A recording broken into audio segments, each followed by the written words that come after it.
Just like the street lights lit this town, like a fire in a blaze, gotta burn it down. Can't be afraid to leave this out.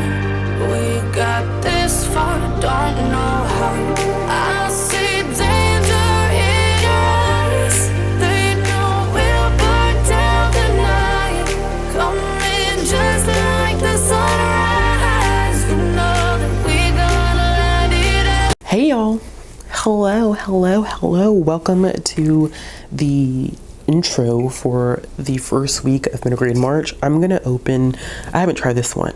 This is a LaCroix, but it's the lemon cello. And I heard it tastes like Skittles. Don't know how true that is. It tastes just like Skittles. Very interesting flavor. Actually, it tastes like a lemon creamsicle, maybe? Yeah, that's interesting. That's an interesting vibe. Not bad, but very interesting. Okay, so let's talk about middle grade March. Have I been reading a lot? Yeah. So we are in, what is today? March 3rd. We're in the third day of middle grade March. And I've read 4 books and I'm in the middle of 3. 2 which I probably will end up finishing tonight. We'll see how things go.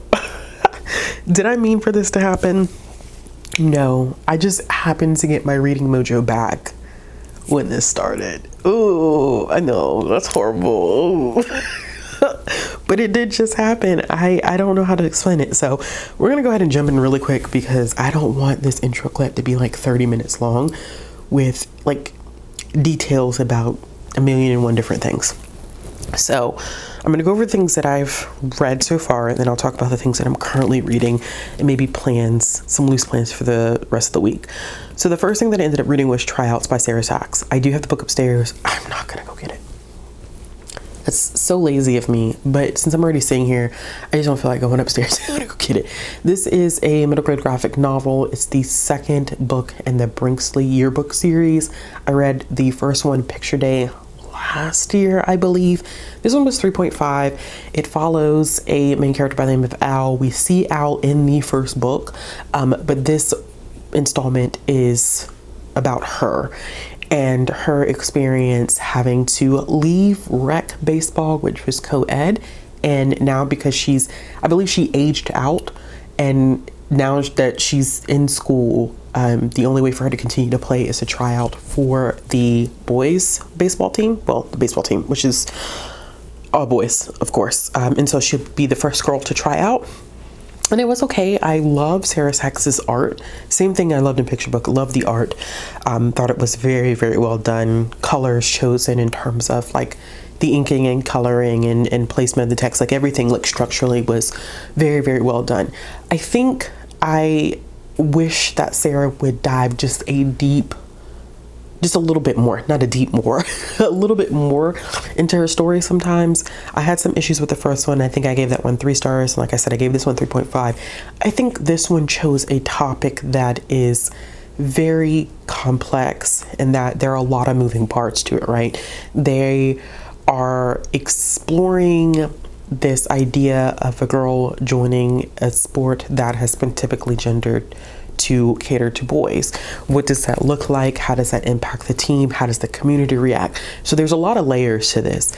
And I'm not saying that she doesn't touch on some of the layers, but I think that there was a little bit more room to dive just a little bit deeper, because for such a huge conflict and something that would have bigger implications, it's not something that we really get a lot of meat out of, a lot of substance out of. So, I mean, it was good. I mean, I gave it 3.5 stars, but I think I just wanted just a little bit more. I will be continuing on the rest of the series. The 3rd book comes out, I think, in like August. Don't quote me on that, but I'm pretty sure it's August, and it's going to be focusing on Milo, who is a character that I feel like I remember more from this installment than the first one. So Viv, who's in the first one, does, and I hope that's her name, does make an appearance in this second one. Her and Milo are kind of in the background, but Milo stood out to me. I guess it's because in the beginning, Al and Milo like have this conversation where he makes it a point to say, you know, I'm not trying out for organized sports. It's just not my thing. Like, I'm not athletic. And I think that, you know, my family, or I think maybe it was his mom was like, I need you to try something new. So it could be new people. And he was like, well, I'll just join art club. So I think that stood out to me because he was willing to try something new, but he didn't want to follow the traditional, I'm a guy, so that means I have to be into sports. Like, this is not me. I would rather do something that's art based. I like sewing. And I love like him as a character, even though he was a side character in this, but something about him stood out to me. So I must say I am particularly excited to read Milo's book. I think just because I like him as a character. So there's that. After I read Tryouts, I did end up starting Same Page, but we're going to talk about that in my currently reading.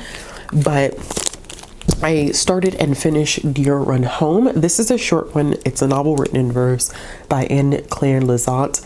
This is the second book that I've read by Anne. The first one I read was Show Me a Sign. That one is historical fiction with a main character that is deaf. Anne is also deaf. The audiobook narrator of this book is deaf. The person who designed the cover of this jacket is also deaf. And so I think that it is particularly special that Anne makes it a point to be all-inclusive in all aspects of the way that this book is constructed. And this book this book was a punch to my gut, because I think that the first book that I read by her, and I need to read the rest of that series, I think it was hard in some ways, I think, but not like this. And this could have hit me differently because I am a parent, right? So this focuses on a main character by the name of Effie. And Effie and her sister move from their mother's house to their dad's trailer. And there's something that happens at her mother's house that makes this, situation kind of happen where they have to pack up and move and leave. And her father is horrible. Her mother is just as horrible, right? She was just born into a family where her parents just are horrible. And Effie, unfortunately, has a father who is neglectful. He's abusive. He does not want to learn sign language. He refuses. In fact, instead of even attempting to communicate with his child, like writing things down, say he doesn't know sign language, right? You can still work to communicate with your child. He doesn't. He stumps on the ground, points at things, makes fun of her, doesn't provide her with food, doesn't provide her with clean clothes. And Effie also is having trouble at school because of the language barrier. She now has an ASL interpreter that helps her navigate the landscape of school, but she's been held back. So her friends have moved up a grade and have also gone to a different school that works the curriculum around having students that are deaf or hard of hearing. And she can't. So she's stuck at this school, and it's a tough adjustment for her, not having anyone there with her that she knows. I think for me, and this is a hard one for me to talk about, I think for me it was so hard because while I won't say that I experienced neglect, right? Because I was well taken care of, and being well taken care of does not mean that abuse cannot happen in a household. That's not true. I do think I experienced some things that I wouldn't wish on any child, right? I'm not going to get into the details here. And so having experienced what I experienced and now being a parent, it's hard for me to process adults who would go out of their way to harm children. I don't think adults realize, or those people who do these things, like how much you take away from kids when you do stuff like that. and the scars that you leave, and how hard and painful life can be after that. Not saying that you can't find healing, but it does change who you are as a person. And so we're seeing Effie kind of go through all those things. And I think reading this as a mom, I was like, oh, this baby, like, I just want to wrap my arms around her, because I couldn't imagine treating my own daughter like that. And the fact that, you know, I have a little girl, Effie's a little girl, it just hit different. And it really broke my heart. And I'm getting emotional now because, like, I love my kid with every fiber in my soul, right? I couldn't imagine my life without my kid. It's not easy. Like, parenthood is far from easy. But I feel so blessed and honored to have that little girl in my life. I feel like, you know, how did I get so lucky to have such a cool, awesome, smart kid? And I know I say these things because I'm her mommy, but, you know, I think parents who do right by their kids, like, you feel that way. Like, what did I do to deserve you, you lovely, beautiful human being? And seeing that Effie didn't have that, it was so hard. But what I did love is that Anne tapped into this idea of found family, right? Which also hurt my feelings, because that's also been kind of my life experience, is that the people who love and care for me the most in this world are not, they're not biologically related to me. These are people who just see you and they love you for who you are as a person. And I'm so glad that Anne made sure that, in spite of all these horrible things coming from the two people who are supposed to be her safe space, the people who are supposed to care about her and love her, even though they're not there, right? We have an educator who is willing to learn about the differences between spoken word and sign language. What does that mean? What does that look like? Like, you know, you don't sign every single word. So what does that look like when you write it out? And how do we bridge these two things together, where I'm learning from you and you're learning from me? Especially for Effie, who, you know, didn't have people who were signing to her and really bridging that gap, and she's kind of had to figure out those nuances by herself. And the ASL interpreter, who immediately realized something's not right, you know. Something about what Effie is experiencing isn't right, and I'm going to look into it, and I'm going to figure out how to keep this child safe. And so she has a support system, so it's not all negative. There is this I guess essence of hope that's attached to it that I really appreciate it. But this was heavy. I mean, to be written in verse and only 209 pages long, this was hard. Like, this was really hard. And Anne was inspired to write this because in 1995, she followed a news article about a deaf girl who was adopted by her school's ASL interpreter. She said she used some of the details of that case and several quotes from the court transcripts as inspiration for the story. The real life mom and stepfather lost custody for the same reasons. Reading the accounts, I was touched by the close relationship between the girl and one sister. As in my book, the girl lived with the ASL interpreter, who gained permanent custody of her in record time, 48 hours.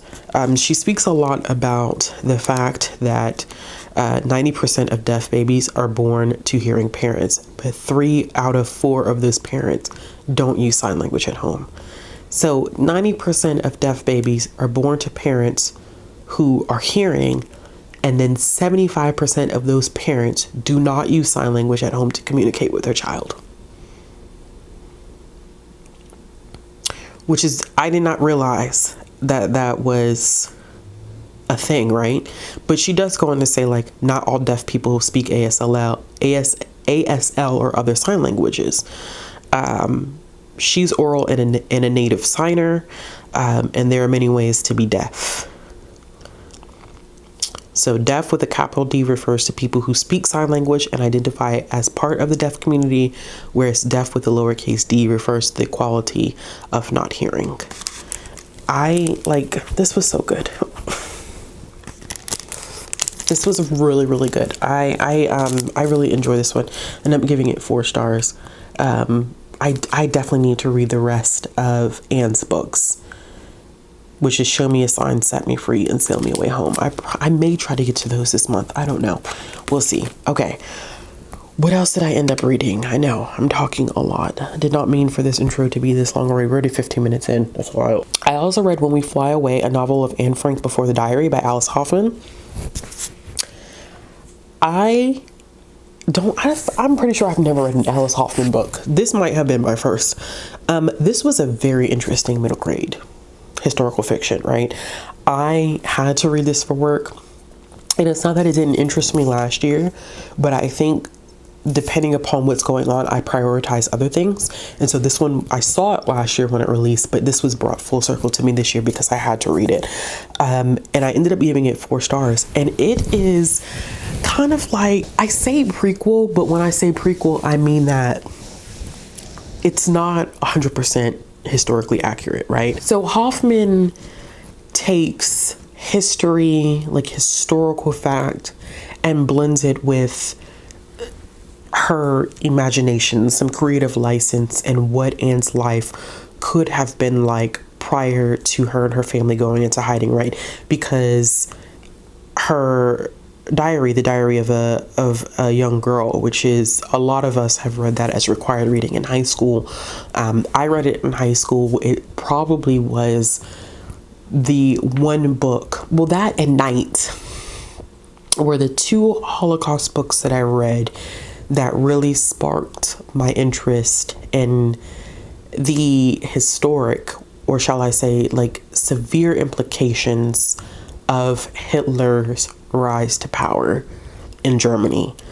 And it really got into my into my soul as like a history major, right? I think just the pure atrocity of it all as a high school student, I don't think I could fathom what was really happening. Like, I think on a basic level I understood, but now as an adult you see things very differently because your life experiences do implicate how you see things, right? There was a level of innocence in reading this book in high school as opposed to now being in my 30s and being hyper aware of the propaganda, the culture of the world at the time, the way that the world reacted prior to all of the liberation of the concentration camps, the delay in action, the stopping of visas, the political climate,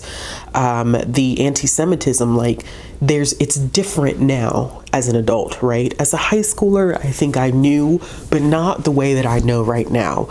And so I think reading this now as an adult, I find it to be very intriguing the way she kind of blended the two, because what it does is that if you have an 11-year-old reading this book, right, they are learning about what we now would consider as a historical figure, right? And their life experiences at the same age. And that does something for a child, where they're reading about a character who's the same age as them, that has the same fears, the same goals, the same troubles. Like, we're seeing Anne at an age where she's worried about, like, the way she looks. Am I pretty enough?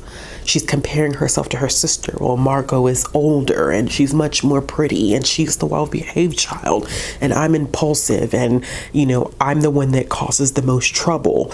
Those things that may seem so minuscule to us as adults really resonate with younger readers. And I loved what Alice Hoffman did with that, right? It makes the text so relatable for the intended audience, seeing someone at that age that's dealing with the same things. And it's like, oh, so this little girl literally was just like me. And this is what we're talking about with the windows, mirrors, and doors. And I know everybody is tired of me talking about it, but I'm going to always say it when I'm talking about Kidlit, right? it puts things on an equal playing field. No longer is Anne Frank this arbitrary historical figure that you're learning facts about in a history class. It humanizes someone. It brings them into a plane of understanding that you wouldn't have had before. Because in your mind, in a history class, sometimes when you're learning about Anne Frank and her family, it's like, okay, this is the past. This girl was this, and da da da da da da da. Bringing it into a format like this, you have kids who are like, oh wow, what would I have done if I was in her situation? What would I have felt? How did it feel for her to have these friends who then turned on her simply because she was Jewish?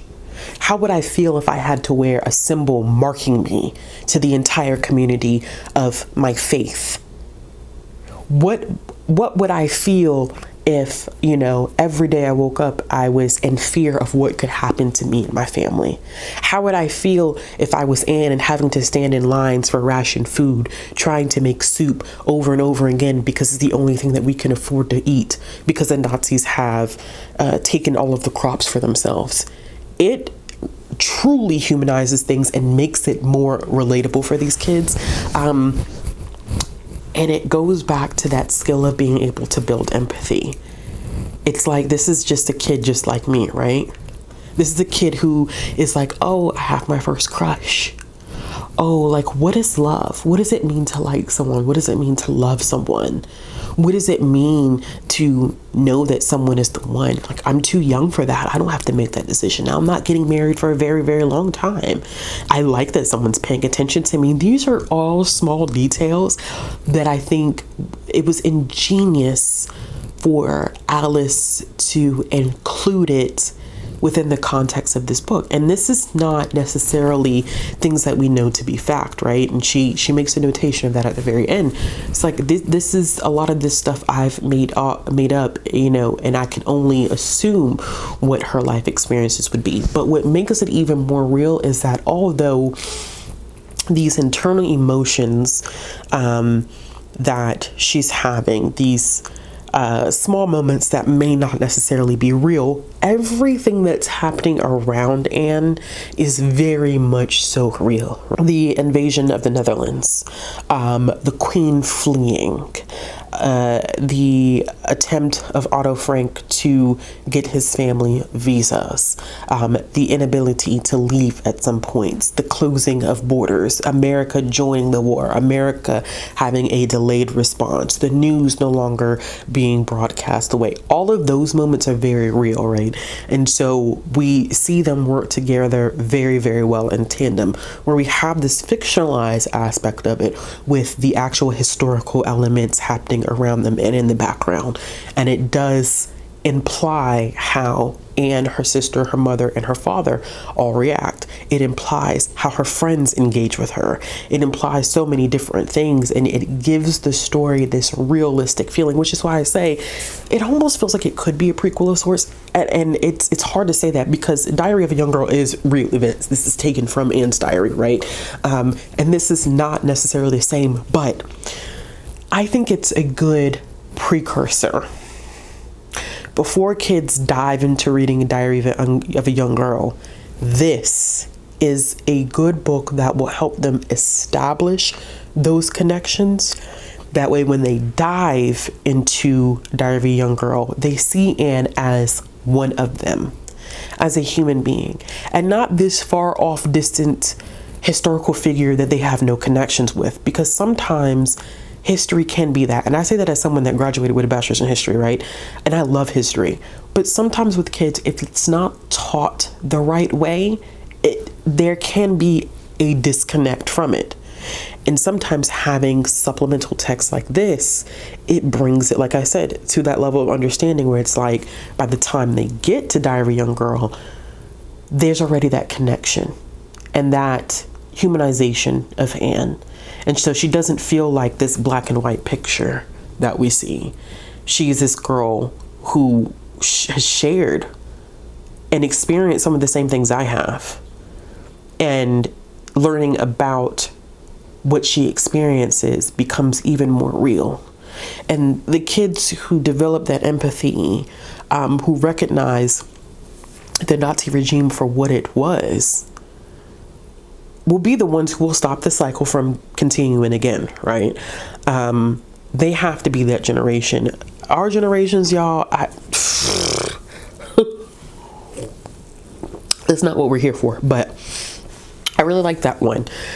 The only thing I kind of struggle with a little bit was the fact that Alice had a very strange way of tying the present, because she's writing about Anne and her family in present tense, right? So we're moving through the story with them. But what's weird is that whenever she would talk about historical things, she would talk about it as, I'm trying to figure out how to describe this. Like, it was like a future tense where she'd be like, and they didn't know like this was about to happen, right?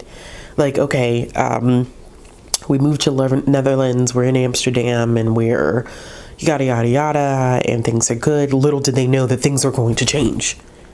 And so for me, it took me out of the story, because while I wanted to be immersed and like walking beside Anne and her family, and I used to describe it to my grandmother when I was young, whenever I read a book, even though I can't see, I have a, what's it called? Is it aphasia? Where I can't visualize things very well in my head. It's very staticky for me. I know some people, when they read, they can see like a clear image in their head. I can't.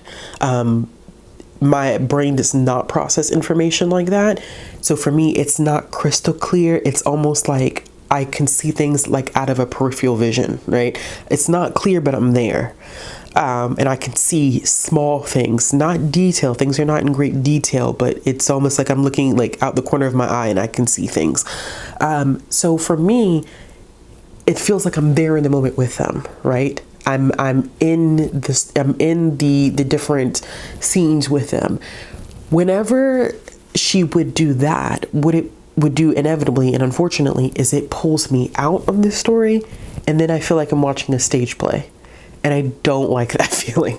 It's like I'm on the stage with the characters, and then when she would do those little things, she would take me off of the stage and put me in the audience. And I hate that feeling. It feels so disruptive. That's the best way I know how to describe it. And that's the first time I think I've ever described that on camera or out loud to anyone. So if it doesn't make sense, do not blame me. Okay. So I ended up giving that one 4 stars. This is what happens when you read so much and then you have to sit down and film a clip and you're like, oh my gosh. Oh my goodness. I read one other thing, which is Redbird Dance by Dawn Quigley. This was another one that was done in verse, shorter. I don't know how to describe this one, right? This was hard. This was a hard one. It was told in verse, like I said. It follows 2 native kids who live in an urban community, and we're learning about their experiences living in an urban community. And I do like that Dawn talks about the fact that when people think of native and indigenous communities, they often think that everyone lives on a reservation, and that's not true. And so she wrote this for the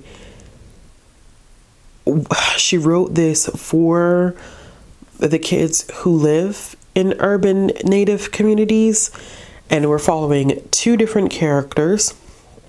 One character is dealing with the loss of her aunt Ariel, and then we have another main character by the name of Toma, who has a learning disability. And also some health issues down the line. And so it's told in alternating perspectives of the 2, in which at some point you kind of see the narratives blend together. This also touched a little bit on missing and murdered Indigenous women, because Ariel's aunt has gone missing, and it talks about the impact that it has on her and the community, especially because she loves to dance, she loves to do ballet, but the funds have to be, they can't afford to do that anymore. Her mom can't afford to do that anymore because the funds need to be put into searching for her aunt. And I almost feel like, once again, it's kind of hard with middle grade because sometimes you want a book to dive deeper, and sometimes an introduction is all that a kid needs to a topic. And so I think in one way, I do like that this was kind of an introduction to urban native life, right? This was an introduction to conversations about missing and murdered Indigenous women. This was an introduction to what it's like for Toma experiencing a learning disability and health issues, and how his community rallies behind them, right? So there's this emphasis on community, there's this emphasis on urban native life, and there's an emphasis on murdered and missing and murdered Indigenous women. So we're getting these big concepts that we're not really diving into. So it's very surface level, which is, I think it's not a bad thing, which is why I said I have so many conflicting feelings about this, because I think that for an introduction, it was well done, right? I think if you want a little bit more, it's not going to give you enough. So your mileage may vary on this depending upon how much content you want. I believe I've read Dawn Quigley before. Let me check. I have, because I read Dawn's Jojo McCoon series, which I love, which I think is so much better than it's so much better than, what's that little girl's name that's now getting a graphic novel adaptation? Junie B. Jones. I think that JoJo is a good alternative to Junie B. Jones, to be honest with you. Junie has a mouth on her that I can't. I won't read Junie to my kid because I just don't like the way she talks to people, and her behavior is just, it's a little much for me. Not for my kiddo. Not judging if you do, not for me. But this is Dawn's, I believe, first middle grade book, because Apple in the Middle is YA, JoJo is more children's or early chapter. And so it was done well. It was. But it just all depends upon, I think, what you're looking for going into it. I haven't written my review for this one yet, but I think I'm going to go with 3.5 stars. I do like the emphasis of the red dress, the history of like jingle dancing, the healing powers of Native women. Like it's that's what I'm saying. Like, it's beautifully done because you learn so much, but you learn about things in a very broad way. It's not going to give you the most intricate details. So I think if you go in with that expectation, you will appreciate what Dawn has done with this. So 3.5 for me. What am I currently reading so I can hurry up and get off of this so I can go take a bath and finish reading? Because that's what my plan is. I was going to film tonight. And I said, girl, no. No, we're not filming tonight. I do not have the energy nor the capacity for that this evening. Okay. I'm currently reading 3 things. Yikes. It's fine. It's all fine. I also started listening to this on audio by Jennifer Bletcher.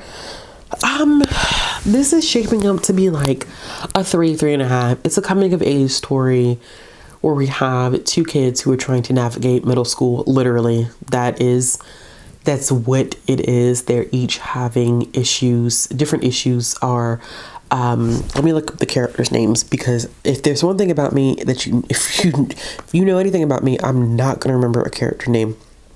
Lily is struggling with changes in her friendship. Her 2 friends, Maddie and Sasha, are a part of elite soccer game. Lily is not, and so it starts off with the school dance, and Lily is like, oh yeah, I want to go. Well, she's nervous about like whether she'd be asked out by a guy or not. So really like those preteen years where we're starting to explore curiosities and like dating or having feelings for someone, and her 2 friends can't go because they have an elite soccer thing. So that kind of turns her world upside down a little bit. And then we're dealing with Will, whose father is a single dad, but he has a podcast about being a single dad. And it's very invasive to Will's personal life, and he overshares. And of course, parents eat it up, but Will is at that age where it's like, why are you sharing so much about my personal life? It's very invasive. It's embarrassing. I don't like it. Please stop. And so the two of them are struggling with those two things, and they don't really interact in the beginning. Somehow Will ends up with Lily's water bottle, and then they communicate a little bit. And I just got into the part where they're starting to communicate, which is interesting because, like some reviewers have said, that cover is slightly misleading, because let's see how far I am into this book. Wrong book. That is not the book. Flickered in the abandoned tower. See, that's not the book I was looking for. That was Tristan Strong, by the way. I'm 37% into the book. So that is kind of interesting that, you know, we're 37% in, and how did I go from 37% in to now my phone does not acknowledge where I'm at? Okay, this is weird because sometimes I listen to it on my desktop at work and it's supposed to sync and it doesn't always sync. Yeah, so this is a shorter audiobook too. It was only like a little over 3 hours. It wasn't quite 4 hours, and 34% in, and they still haven't really communicated with each other like that. So I do think the cover is quite misleading, but I'm listening to that one on audio. I'm reading Same Page physically.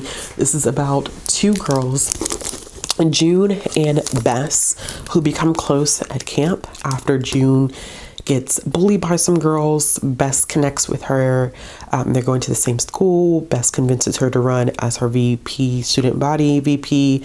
Bess is the president. And they are sixth grade class president and VP. And one of the things that Bess made during her promises for her campaign was that she was going to get a book vending machine. And the PTA helps her get that. And so her and June make a list of books with the school librarian that they will purchase and add to the vending machine. The kids get these tokens and they can get books out the vending machine when they receive these tokens for whatever it may be. Then things kind of go left when Bess goes in one day and some of the books have been moved out of the vending machine, and she thought that the school librarian was just rearranging things, and he's like, no, actually somebody challenged the books and one of them gone. And so I took them out. And Bess is like, yikes, why are we doing this? And then she finds out it's June's mama. So you can imagine what that does to their relationship and the conflict that they have. I do think Ellie Schwartz is a wonderful writer. I'm really enjoying this, and Ellie wrote Hidden Truths, which I saw came out maybe the year before last, and I'm interested in picking that up because I was like, oh, I really am enjoying her writing style in this. Our main character is Jewish. Her family has horses, and she practices a lot of mindfulness because she has anxiety, as does her little brother, which I think is really, really interesting. But I'm 147 pages into this one, so I don't have far to go. This is a little over 250. It won't take me much. Oh, I caught it. Oh my gosh, I caught it. It was about to spill everywhere and I caught it. Oh, y'all should have seen that play out. I can't believe I caught that. I dropped that book and look, you can even see I dented the can trying to catch it. Anyway, I should be finished with this one soon. And then I am also currently reading A-OK by Jared Green. This is I think an upper middle grade graphic novel. Jared is in 7th grade or 8th grade. Jared's in 8th grade, and he is dealing with severe acne. So I've read something like this that is younger pizza face,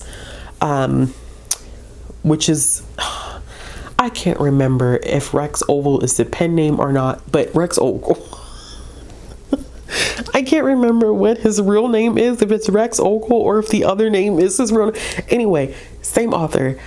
Pizza Face, I think, is good for a younger audience. And I think this one is better for an upper middle grade audience, right? And I am enjoying this. I like seeing middle grade books that tackle adolescent changes, especially like puberty changes in boys, because we see it a lot more in girls and like represented in books. And I like that we have more that are indicative of the experiences of young boys. So I'm 100 pages into this one, about 100 and something odd pages to go. I do plan on reading this one and reading the sequel, which is called A for Effort. And I also need to read The Mythmakers. Now, I need to read these because both of these are due back tomorrow. And I need to read these. Not because of this readathon, but like, I have to read these for work, right? And both of them have massive amount of individuals waiting for them.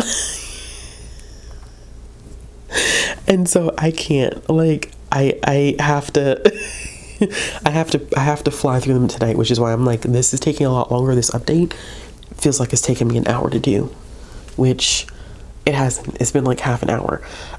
My next physical books, after I finish Same Page, I do plan to pick up, I have two options for physical books. I am going to hopefully, which my bookmark, oh, I didn't realize my bookmark was still in here. Thank goodness. Oh, I thought I was only 100 pages in. I'm 150 pages in. I did not know that. Okay.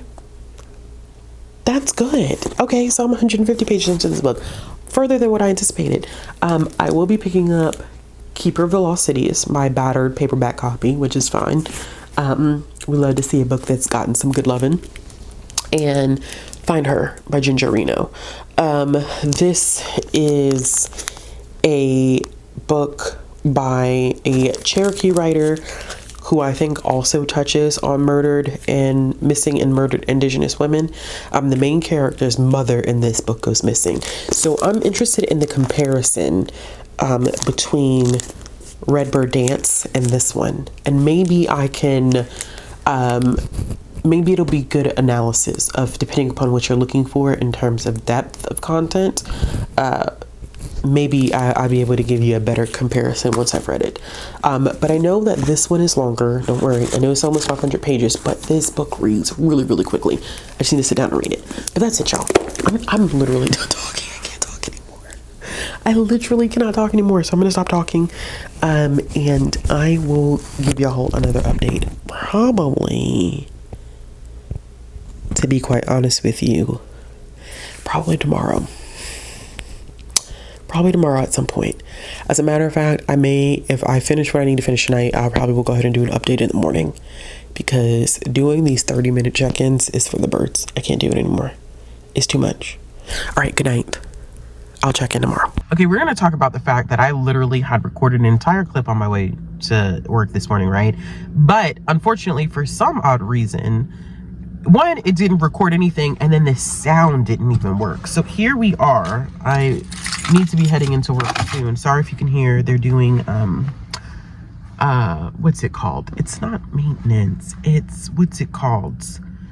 Landscaping this morning. Okay, so really quick check-in, because this actually was like a 10-minute clip, but you know what? I'm gonna have to like size it down to like 5 minutes. So really quickly, I did end up finishing 2 graphic novels, right? What I was working on. I ended up finishing A for Effort and A-OK. So A-OK is the first one that was published in 2021. A for Effort is the second one that just came out last year. I really like both of them. I ended up giving them 4 stars.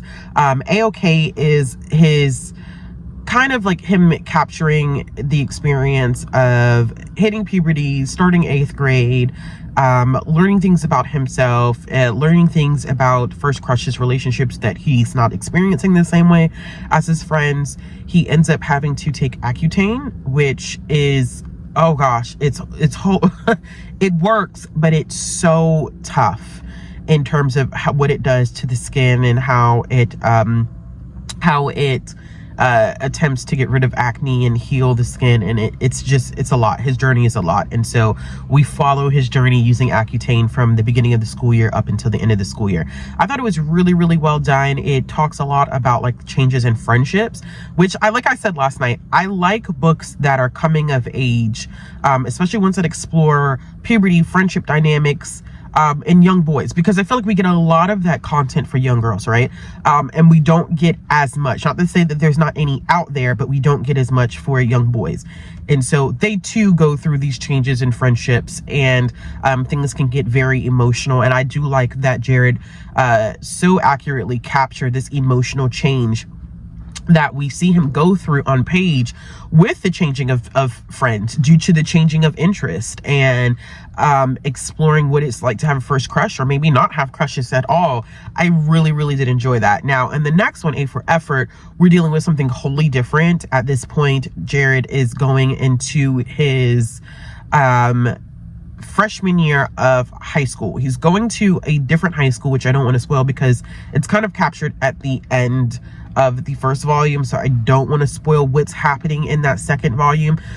But yeah, he is going into his freshman year of high school. It's particularly interesting in that he's kind of like at the bottom of the food chain again. He doesn't have any friends that are going to the same high school from middle school. They're not all feeding into the same high school, and so he struggles with that a little bit, right? He's just like, okay, I got to start from the beginning, not only as a freshman, but then I have to make new friends, and he has to learn the dynamics of his new friendships. Then we start getting into that whole concept of electives, right? So in the first volume, it was art, and clearly we know that Jared has an artistic background. He created a whole graphic novel, but what I did not know is I read the author's note for the first one, and he was like, oh yeah, you know, with my acne, I had trouble wanting to try out for productions because I thought that, you know, no director was going to want to have me in their show with how my face looked. And I'm like, okay, so where's the theater background coming from? The theater background is explored in volume number 2, which is absolutely amazing. And I love that Jared had this exploration of not only are we feeling like the pressures of being a freshman, right? But then now we have parents kind of kicking in. We need you to be prepared to go to college. You need to be doing this. You need to be doing that. And Jay's like, I want to be able to explore things like that I enjoy. And, you know, I'm nervous about theater, but this is something that I want to stick with. It's something that I'm learning. And this idea of perfection, of getting straight A's, is really like his bubble is burst. And it's difficult going from being like someone in middle school who is an A+ student transitioning to a high school curriculum and realizing that, oh goodness gracious, this is a lot more difficult than middle school. And so Jay struggles a lot. He is not the A+ student that he's used to being, and so he's struggling with that, this idea of perfection. He's struggling with the fact that his parents want him to be prepared for college, and he's like, I am prepared for college. Like, just let me figure this path out by myself. There's a tongue-in-cheek moment at the very end of volume 2 that I appreciated, right? Because Jay has to learn that it's about the process of learning. It's about the body of work itself, right? Not just studying to take a test. Not just doing things in order to get the next A. It's learning and growing and appreciating the work that you create in this process. And so it becomes less about the grades and more about what is the experience. And I think that's really important because I know that we strive for our kids to be brilliant. We want them to get straight A's. We want them to be the best academics. But y'all, I would graduate at top of my class, right? I graduated 5 out of 500 and something odd kids. I had a GPA that was out of this world. Every college I applied to, I got it. Do you think that that matters right now in this moment? Not to say that I will be the parent who doesn't want my child to work hard and do the best that she can, but it's amazing how we put so much emphasis on grades in college, and yet here I am like $40,000 in debt because of college, and having to pay these student loans back, and not even having 3 degrees, mind you, and not even making enough money for the equivalent of having 3 degrees, 2 of them masters, right? So it puts everything into perspective. It really does. The other thing that I ended up reading was Myth Makers, right? This is the middle grade nonfiction that's about the relationship between Tolkien and Lewis. I really this is an interesting book. It's one of those nonfiction books where it's a mishmash of everything from like graphic novel format to highly illustrated to straight blocks of text. It's supposed to create an immersive read. For this moment right now, y'all, I still cannot figure out who the intended audience is for this book. I'm having a very hard time figuring that out because I think that it really could be connected to a number of age groups. I really feel like older middle grade into high school at this point, because of the content and the way that it's written. It is very verbose. It is structured in a way that is almost academic. And I appreciate that as an adult because I have a degree in library information science, right? And so in some of my courses, I'm learning about the history of genres, the history of children's lit, the history of young adult literature. And it goes a little bit into that, where it talks about what is the difference between a myth and an epic. When did we get to the romantic era of literature? Not necessarily like romance, but the romantic, like there's a romantic period of literature. How do we go from fairy tales to fantasy to epic fantasy, and what role did Tolkien and Lewis play in the creation of this new subgenre? And why have fairy tales been so closely aligned with just children? And how did Tolkien and Lewis take this idea and create works that were not only accessible for children, but also adults? It's very fascinating, but I think that the reason why so many people are interested in this book is because huge fans of Tolkien and Lewis. If you are, this is something that you're going to be interested in because you're going to be curious about their relationship. I've read Lewis before, haven't read Tolkien. Do not come for me in the comments. One day that will change.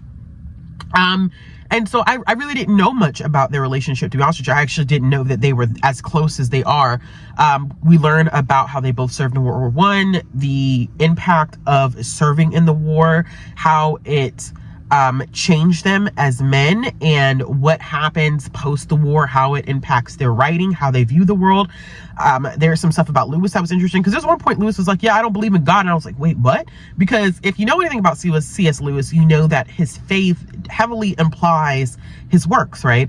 Especially Lion, Witch, and Wardrobe. We definitely see Aslan as a allegory for Christ. Like it's very clear. So when we got to that scene, I was like, okay, I'm confused. And then it's all explained. So you get to know like the nitty gritty details of everything. I don't know. I'm 100 pages in, so I'm a little over like 50% of the way through. I think the academic aspects of it are not really going to be appealing to a broad audience. You really have to want to know the history of genres to really appreciate that part of it. And I don't think that is going to be an easy sell for a younger audience. I think that this is going to appeal to a lot more adults than kids, to be honest with you.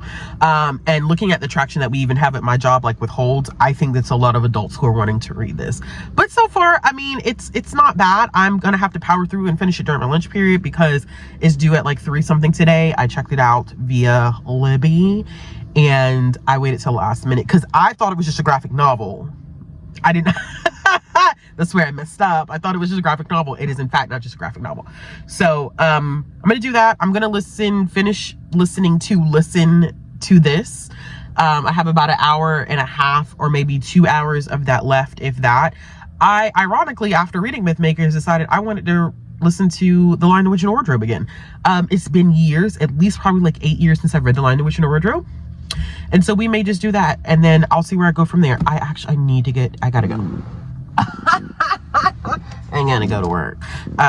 So I'll check in later. I'm sorry, I had this whole clip filmed, y'all, with more detail. I can't believe my phone did that to me. Actually, I can't believe that my phone did that to me.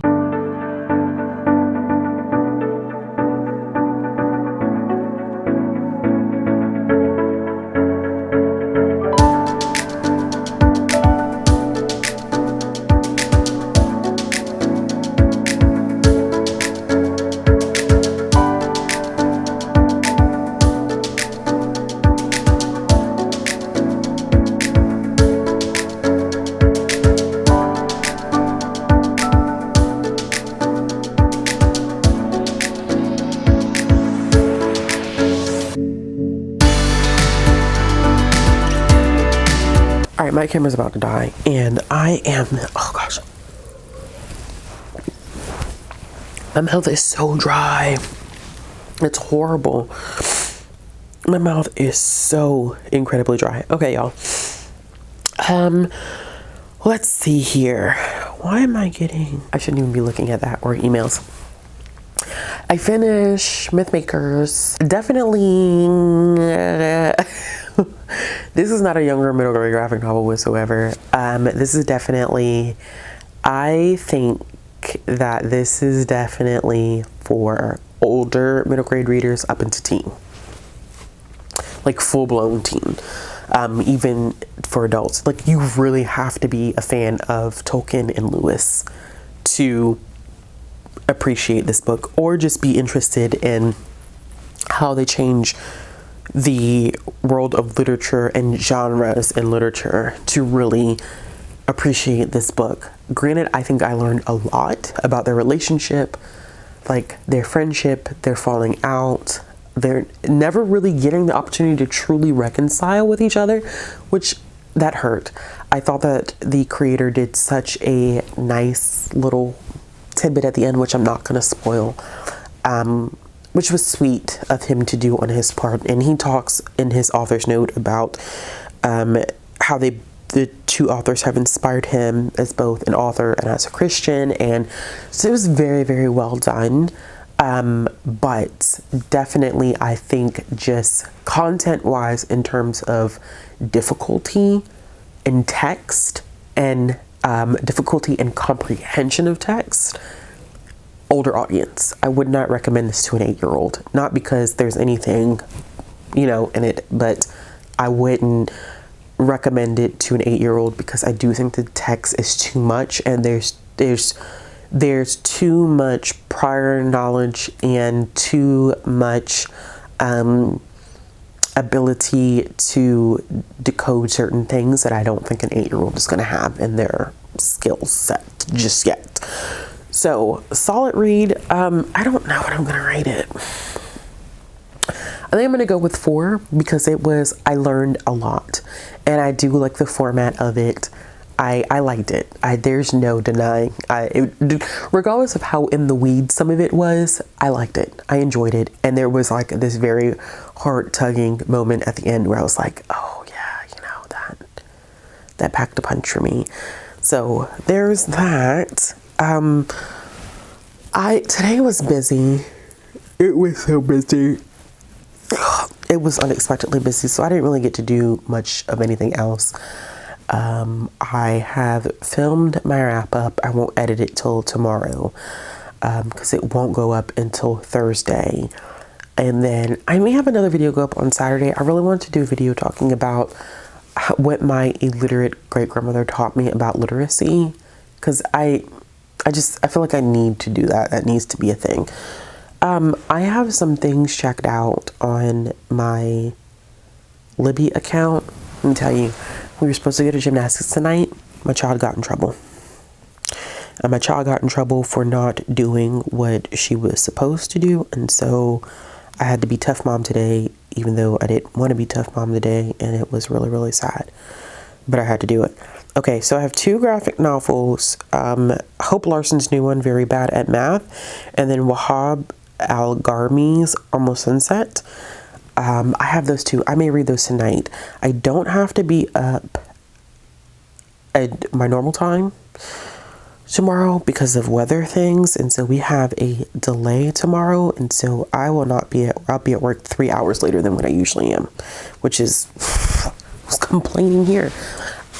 So I may read some of that stuff tonight, or I may try to finish my read that I picked out before, which was gosh, I'm forgetting the name of the book. Y'all know what book I'm talking about. I don't know why I'm not remembering it, because I'm tired, that's why. I also checked out 3 new books on Libby. So I checked out The Sherlock Society by James Ponty, which is I'm guessing a middle grade mystery, because that's what he typically does, like espionage mystery. I have Speechless, which is a selective mutism graphic novel. Excited for that. And then Someone, which I think deals with a kid that has a parent or caregiver that has mental health things going on. I've read very hard-hitting books. I just want something that's a little bit lighter.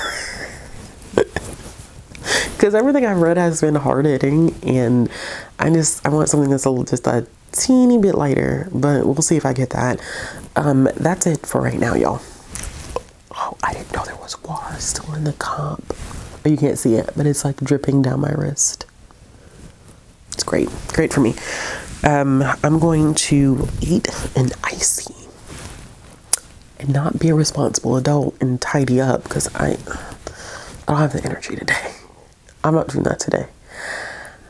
I'm going to eat an icy, and then I'm going to go upstairs, take a bath, and read. And while I would love to stay up later, the likelihood of that happening is slim to none. I probably will still go to sleep by 11, be up by 6:15, and just hang around the house until it's time to drop my kid off and go to work.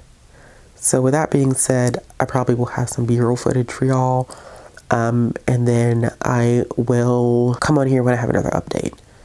So far we have 1, 2, 2, can't count. We have 4 graphic novels read. And then, I forgot that I read that book by Don Quigley, which I did talk about last night, didn't I? I just be forgetting everything. Just everything. I said I had pregnancy brain, and that bad boy just never went away, and I believe that that's facts. Like, that's real. It just never went away. Okay, so I read 4 graphic novels, I'm pretty sure. And then 1, 2, 3 books. So 7? 7 books? It's March 4th. This is not a competition. I promise you I'm not trying to do this. It's just that, I don't know. I had some stuff I need to get done, so I'm getting stuff done. Let's see what this number is going to look like by the time we wrap up this vlog on Sunday. It'll be interesting.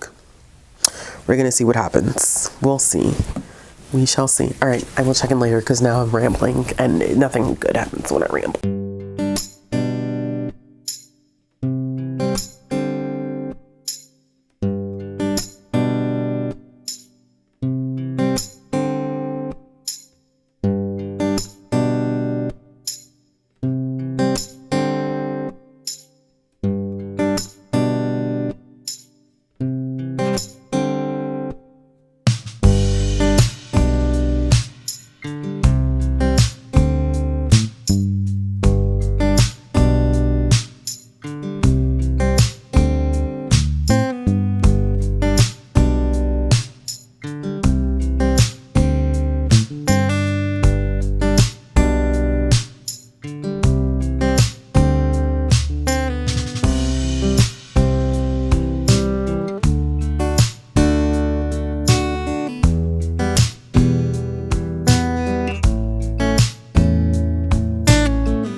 Hello, y'all. Sorry if you can hear, y'all are propped on my computer right now, so I apologize if you can hear it running in the background.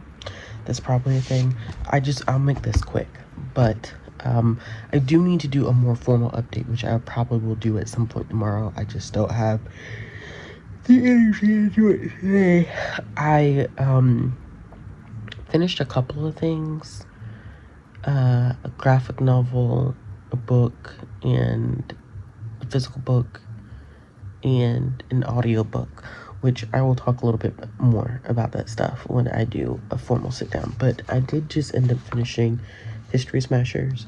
This is the Mayflower one, which was really good. I really enjoyed the series. It's nonfiction done in such an accessible way, and it does kind of dismantle a lot of the things that we are commonly taught in school about American history. So, of course, this is about the Pilgrims, who really weren't called the Pilgrims originally. It talks about the first Thanksgiving, which really wasn't Thanksgiving. It's more of a harvest feast. And more importantly, it does talk about the impact that colonization had on the Wampanoag community that, of course, was already present prior to their arrival. And she delves a little bit, too, into, what is it called? What I'm more familiar with as Manifest Destiny, but the 1452 decree, the Doctrine of Discovery, which implied that Christians were allowed to take land or to move into the land of those that were not Christian to convert them. And so that was used as justification to come to America in the first place and to take land from people who were already here. It's done in such a thoughtful and meaningful way, and really dismantles a lot of those ideas and concepts that I think that we are taught in grade school. So I thought, following that, I would start, because I said that I wanted to make sure that during this month I was reading some nonfiction. I wanted to make sure that I kept true to that. And so I'm going to start one of the first Race to the Truth books. This is Colonization in the Wampanoag Story by Linda Coombs, who ironically is mentioned in this one multiple times. So Linda's research is acknowledged and mentioned by Kate Messner in this. So I really do think that this is a good follow-up to reading that one. And this one is a little bit more text heavy and doesn't include as much like pictures and graphic novel pieces and parts to it, but I'm probably going to read a little bit of this before I go to bed. And then my next fiction book that I want to start is The Queen of Ocean Parkway, which I've read this author before. I read her young adult book a couple years ago and really liked it. This is a mystery book where we followed an 11-year-old who lives in a Brooklyn apartment, and one of the people who lives in the apartment complex, one of the tenants, goes missing. I think this one also has, which I didn't know until I just flipped through it earlier, it has like some illustrations in it, which I was not anticipating that. It's always fun sometimes when you get to one of these books and it has and it has some illustrations in it. It doesn't even say I wonder if she's the one who does the illustrations, because I don't think it says. Let's see here. Text, copyright, jacket. Okay, Erica Lugo did the interior decorations as well as the dust jacket, which is really pretty. So I'm gonna go ahead and I'm tired, y'all. We went to the park today, which there probably is some B-roll footage of me reading a little bit while we were there, but I ended up becoming the designated person that was pushing all the kids at the park on this contraption. It's like a swing, but not really. It's set up like a zip line, except they're like strapped down in the seat, and you pull them up really high and you throw them down. It's wild. So that took a lot of energy out of me. So I'm actually really tired. As you can see, I keep yawning. And time springs forward tonight, so I probably am gonna try to be out in the next like hour and a half. I'm gonna try to go to sleep in the next hour and a half and get some rest, and prepare for tomorrow. Tomorrow, as I prep for the week, we already went grocery shopping this evening after we went to the park, so I'm glad that that's out the way. But I do need to wash and retwist my hair tomorrow, so I may have an audiobook or two that I may listen to tomorrow, and then I will do a more clear wrap up, or check in when. Excuse me, I'll do a more clear wrap up and check in. But this was good. This is good. This whole series is good. I have another one downstairs. Ask me which one it is. I could not tell you. I feel like it's the one about Christopher Columbus. So I may at some point pick that one up, and I may put some more of these on hold, because there's like 9 of them already, and there's 2 that were coming out. The next one that comes out is an environmental one, and there's one that's coming out in October, and I can't remember what it is, but I probably will put another one on hold. I'm not sure which one. I may do, there's one about the Titanic, one about Pearl Harbor. I may do one of those. We'll see. But I am fulfilling my nonfiction goal. Like, that was all intentional, so I'm doing it. I'm proud of myself. Hello, everyone. Ooh, I'm trying to be super careful here. I hurt my back pretty bad this weekend. It's horrible. I didn't feel good this morning. I didn't end up going to work this morning. I didn't feel well. One. And then my back hurt me so bad. I could not walk this morning. So that's no fun.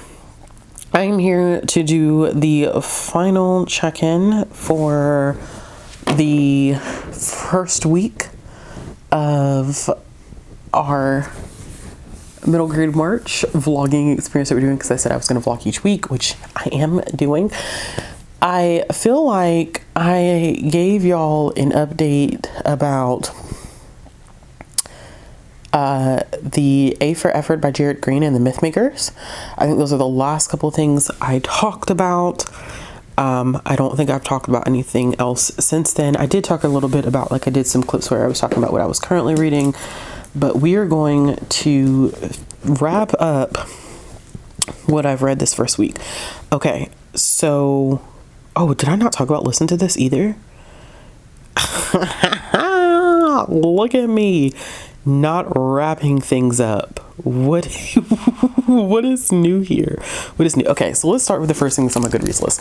I did end up finishing Same Page by Ellie Schwartz. I think at one point I was trying to talk about this book, and I did not end up going into detail about it. This was good. I would say like a 3.5. Solid book. It did a good job talking about book banning and book challenging and kind of the complications that it introduces into relationships. I do think that because of the nature of the complications between June and Bess, that I felt as though their conflict resolution was a little too neat.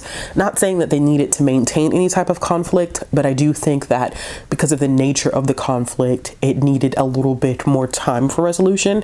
We get the resolution of their friendship probably within like the last 10 to 15 pages, which I don't feel like it was enough. I felt like it needed to be just a little bit more. So, but other than that, I do think it was a solid read, and I did end up enjoying it. And I do want to read more from Ellie Schwartz. I think that her other book, I think, got a lot of like star ratings, accolades from the reviewing people, Kirkus, Publishers Weekly, all that stuff. The one that I didn't talk about, there was a couple I didn't talk about. I didn't realize there was a couple I didn't talk about. I did not talk about Listen to This by Jennifer Bletcher. I don't know how I missed this or what happened where I did. Maybe I mentioned this briefly. I don't know. But if I am repeating myself, I apologize. But I feel like I didn't talk about this one as much as I had wanted to talk about it. But this one focuses on two main characters. It's interesting because I think it's supposed to be coming of age, where we have a main character that's having some issues with friendships, and then we have a main character whose dad, maybe I did talk about this a little bit, whose dad is a book blogger or a podcaster, and he's embarrassing his son. I feel like I did talk about this. I can't remember how much detail I gave about this. It would be maybe I need to start taking notations about like the books that I have talked about, but I feel like I have talked about this one. But it was okay. I think I gave this one 3 stars. I haven't written my full review for it yet. I really do feel like I went into the detail of this one. So fingers crossed that I did. If I didn't, my bad. But I feel like I did talk about this one, so I gave it 3 stars. I read And Then Boom by Lisa Phipps. Lisa Phipps kind of took me out. I'm not gonna lie to y'all. That was a very, very difficult one for me to read because I was not anticipating it being what it was, right? Because the cover is kind of just a regular old cover. I don't think it's anything like that's any indication. Like, we clearly have a kid here who's probably like dealing with a lot, and I have a very, very bad habit of not reading synopses before I go into books, and I really need to stop that habit because I end up walking into books dealing with content that I am not I'm not expecting, and it's not necessarily a bad thing. It's just that I'm not anticipating the content, and so I get like whiplash because I'm like, oh shoot, that's a lot. So there's that. But yeah, it's a little boy whose mother gets what he calls an itch, and I'm not too sure if that's supposed to be a reference to a drug usage or not, because it doesn't really explicitly talk about it, but it does relate to her need to pretty much abandon her kid. Like, she has issues not being able to stay and take care of her kid, and so he ends up with his grandmother who can't afford to take care of him, and they experience homelessness, and we see how that impacts him, how it impacts the grandmother, and kind of the different things that he does while he's homeless. And then there's this transitional period in which they are able to acquire housing, and things still don't go as planned. But I think that this one was just super emotional because we know that we have kids in our communities, right, who are experiencing homelessness. Kids who show up to school every day because they have to legally show up to school. You know, you're truant if you don't show up to school. But they are experiencing homelessness. And their parents and caregivers are doing the best that they can in order to accommodate the experiences that they're currently having, and trying to provide them some sense of normalcy. And really, a lot of times they can't. And we have a parent who literally just doesn't care. And I think that for me, kind of the same thing of the Deer Run Home. As a parent, I have such a hard time understanding that, because I have a kid and I'm like, I could never, if there was anything to ever happen to me, like, I want to make sure my kid is in a safe, nurturing, caring environment, and not just abandoning her and just be like, I don't know what to tell you, fend for yourself. You know, that for me is hard to come to grips with. And I think that's what made this book so hard hitting and difficult for me as a reader, was that I was like, I just don't get this. Like, this is something that actively does happen. And I do think that reading this book does open up a gateway to empathy for kids to understand what it's like for their peers who may be experiencing homelessness. But oh my goodness gracious, as a parent, I felt so much for this kid who had to fend for himself, who had a parent that was neglectful and just didn't care. And I'm like, how do you not care? Like, how do you go from day to day and just not care about your kid? Like, how is that a thing? but it is a thing, and it's super unfortunate. But I love that one. That's going to be one of my favorites of the year. Definitely a 5-star read for me.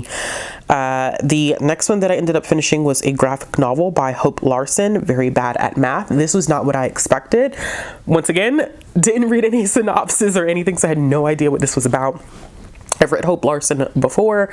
This one focuses on a main character who is like very good at a lot of different things, is the class president, smart as a whip, super involved in her community, but is horrible at math. And I did not know that this was going to not only tackle like her not being good at math, but then like also her having difficulties with friendships, like that frustration of not being enough and it pouring out into her friendships, and also like addressing dyscalculia, which I've only read one other book, which is Sincerely Cicely. Not Sincerely Cicely. It is Figure It Out, Henry Weldon. That book tackles a main character, or tackles the topic of dyscalculia with our main character. And so this is the second one that I can give out, which dyscalculia is a form of dyslexia. And so it's always nice to have more books in my repertoire when I start thinking about, like, in terms of representation, kids being able to see themselves, or kids getting a better understanding of what it's like for someone who has dyslexia or dyscalculia. And so I was really happy with that. Hope Larson's artwork, though, is always phenomenal. So absolutely adored that one. 4-star read for me. Then I read another graphic novel, which was Almost Sunset by Wahab Al-Gharmi. This one was really cute. It was about a young boy who is fasting for his 3rd time during Ramadan, and this year he is struggling and he doesn't want to tell anybody that he's fasting, which I think is interesting. I think that there's a lot that is implied with that. And so if you're going into this expecting the author to tell you why a kid would not want to let people know that they are fasting for Ramadan, I'm sorry to inform you that, 1, I don't particularly think that's the author's job, and 2, use inference skills here. Like, why would a kid not want to tell someone? And I think it's a good point of conversation. Like, why would someone be ashamed of fasting during Ramadan? And that opens up, I think, a gateway for great conversations about the practicing of different religions, especially in the country that we live in right now, where we're supposed to be a melting pot. But I'm not even getting to it because I was finna dive into something I don't need to dive into. I'm gonna leave it out of this. But anyway, he doesn't want to tell people that he's fasting for Ramadan. He's struggling this time, and I think it's a great point for educators and librarians to read but books like this, to know that fasting during Ramadan, especially for kids, can be hard because of the mood changes and the fatigue that they experience. And it shows these educators who don't necessarily understand why he shifts in behavior and mood during the month of Ramadan, right? There's no conversation about it, and I think this is very realistic, where it's up to us as adults to be very cognizant of the fact that we may be interacting or engaging with kids who do practice fasting during Ramadan, who are Muslim. And so if we see attitude changes, more fatigue, there's a way to be more accommodating during this time period. And it kind of just goes through that whole kind of illustration of what that experience is like for him and what it's like for other kids. And I thought it was really, really good. I'm going to give that one a 3.5. And then I talked a little bit about this one. I read another History Smashers. I did say that during this month of middle grade March, I wanted to make sure that I was reading nonfiction as well. I did not want to just primarily read fiction, and so the first nonfiction pick that I had here was the next History Smashers book that I had checked out from the library, this is the one about the Mayflower. So good. I think I did talk about the fact that because I finished this one, this is another 5-star easily, I did want to pick up colonization and the Wampanoag story, because Laura Coombs is mentioned in this one as a person to check out if readers want to learn more about what actually happened during that point of first contact. I did start reading a little bit of it that night. It starts off in a fictionalized tale just to give kids kind of insight to what an indigenous like kid would experience day to day during this time period. So that's the part that's in black text. And then the nonfiction aspects are going to be in white. And then it has some kind of thought-provoking questions at the end, which I do like. I do like that it goes back and forth. So this one it's a little bit, I think, for a little bit older audience than History Smashers, but I think History Smashers was definitely a good build up to picking this one up. But History Smashers for me is always going to be 5 stars, baby. Like, that series is phenomenal. I absolutely love it. And then last night I finished one more graphic novel, and that is Not Enough by Maria Scrivon. I don't know how to say her last name. This is the first book of the Not Enough series. The 6th one just came out this month, and I thought I had read the first volume, but when I read it last night, I was like, I don't think I've ever read this. It is literally about a main character by the name of Natalie who does not feel like she's enough. She has a friend who really honestly was never a friend of hers, but when they get back to school, her friend is really, really mean to her because her friend wants to be popular. And so she treats Natalie like crap.